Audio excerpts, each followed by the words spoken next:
नमस्कार साथियों, मैं प्रज्ञा पांडे स्वागत करती हूँ आप सभी का रॉस एकेडमी के ऑनलाइन प्लेटफॉर्म पे। देखिए, वर्ल्ड मीडिया में इस समय एक बात चर्चा में चल रही है, वो है अफगानिस्तान। और अफगानिस्तान ने इंसल्ट कर दी है कौमी तराना, जो कि पाकिस्तान की अगर हम बात करें यहाँ का नेशनल एंथम है। और इस बात को लेकर पूरी दुनिया में कहीं ना कहीं अफगानिस्तान के इस एक्ट को ना धिक्कारा जा रहा है कि भाई बाकी सब कुछ तो ठीक था, लेकिन आपको ये काम नहीं करना चाहिए था आगे बढ़ने के पहले। पूरा घटनाक्रम क्या है और इसके लेकर सारी चीजें किस तरीके की हुई है, मैं चाहती हूँ आप ये वीडियो यहाँ पर जरूर देख लें।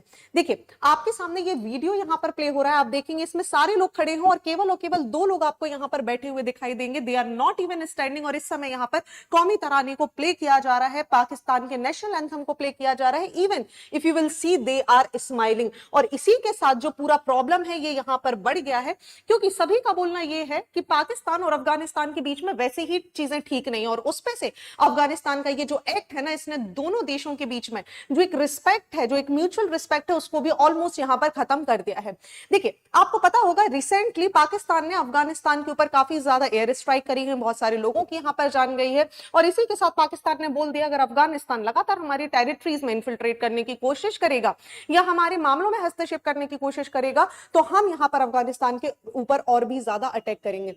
यहाँ पर रिस्पॉन्स में अगर हम बात करें तो अफगानिस्तान ने भी जवाबी कार्यवाही करी और उन्होंने बोला कि नहीं, देखिए आप फालतू की बातें मत करिए, हमें जिस तरीके से अपना रूल करना है हम उस तरीके से ही अपना रूल करेंगे। और इस सारी गर्माहट के बीच में भी ये थोड़ा आश्चर्य का विषय है कि आखिर अगर इतनी टेंशन चल रही थी तो तालिबान के राजदूत को यहां पर बुलाया ही क्यों गया। और जो एक्टिविटी इन्होंने यहां पर की है, ये तो आप समझिए काफी अपमानजनक बात है, क्योंकि देखिए बाकी सारी चीजें अपनी तरफ होती हैं, लेकिन नेशनल एंथम्स के लिए, नेशनल फ्लैग्स के लिए जो रिस्पेक्ट होती है वो अपनी जगह पर आपको देखने के लिए मिलेगी। और इसी के साथ पाकिस्तान की शाबाश सरकार भी ऑलमोस्ट यहाँ पर भड़क गई। आप देख सकते हैं ये तालिबान के राजदूत है, दे बोथ आर सिटिंग और बाकी सारे लोग यहाँ पर खड़े हुए हैं। जब नेशनल एंथम यहाँ पर प्ले किया जा रहा था, सभी ने इनको बोला भी कि भाई देखिए नेशनल एंथम है, आप खड़े हो जाइए। दे ऑल्सो न्यू कि भाई नेशनल एंथम यहाँ पर प्ले किया जा रहा है, बट ये यहाँ पर खड़े नहीं हुए। और इसी के साथ ये जो प्रॉब्लम है ना, ये यहाँ पर गड़बड़ा गई है, क्योंकि ये वही टाइम है जब यहाँ पर Rabi ul Awwal, the birthday of the prophet Muhammad ji, यहाँ पर सेलिब्रेट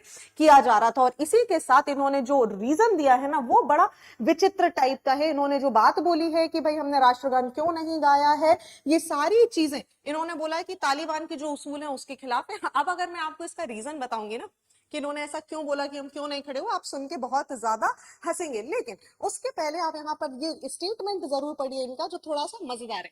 ये क्या बोल रहे हैं कि भाई हमने इसीलिए ये यहाँ पर चीजें नहीं करी, इसीलिए हम राष्ट्रगान में खड़े नहीं हुए हैं।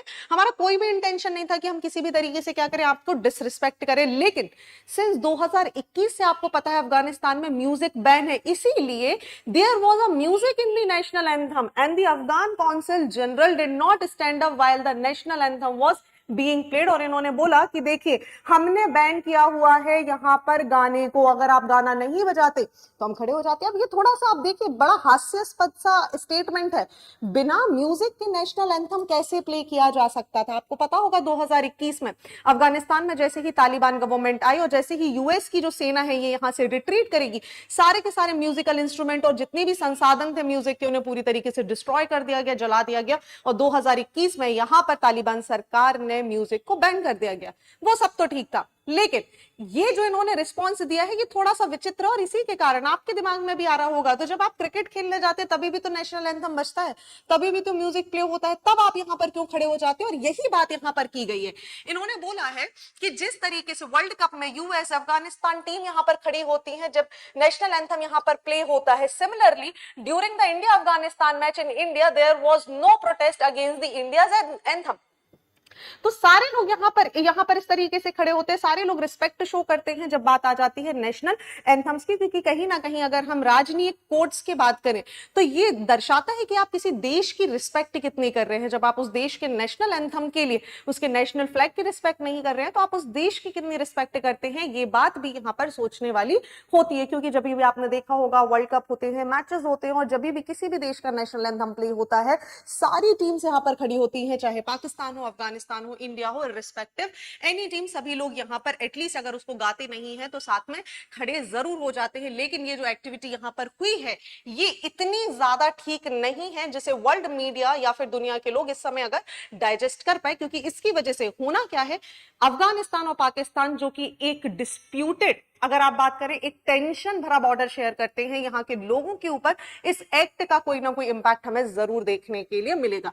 हालांकि ये जो स्टेटमेंट तालिबान की तरफ से आया है ये थोड़ा सा सिर्फ बोलने का स्टेटमेंट है, ये करना वही चाहते थे जो इन्होंने किया है। हालांकि इंडिया का इस पर ऐसा कुछ रिस्पॉन्स नहीं होगा। अगर आप सोच रहे हैं इंडिया ने क्या रिस्पॉन्स किया है, क्योंकि ये दो नेशंस के बीच की बात है, सो डेफिनेटली इंडिया का यहाँ पर कोई ऐसा स्टेटमेंट नहीं है। लेकिन अगर इस घटनाक्रम के कारण दोनों देशों के बीच में किसी भी प्रकार की कोई और खटास होती है, कोई और चेंजेस हमें देखने मिलते हैं इंटरनेशनल लेवल पर, तो वो मैं आपको जरूर एक अपग्रेडेड वीडियो के साथ बता दूंगी। So thank you and see you soon.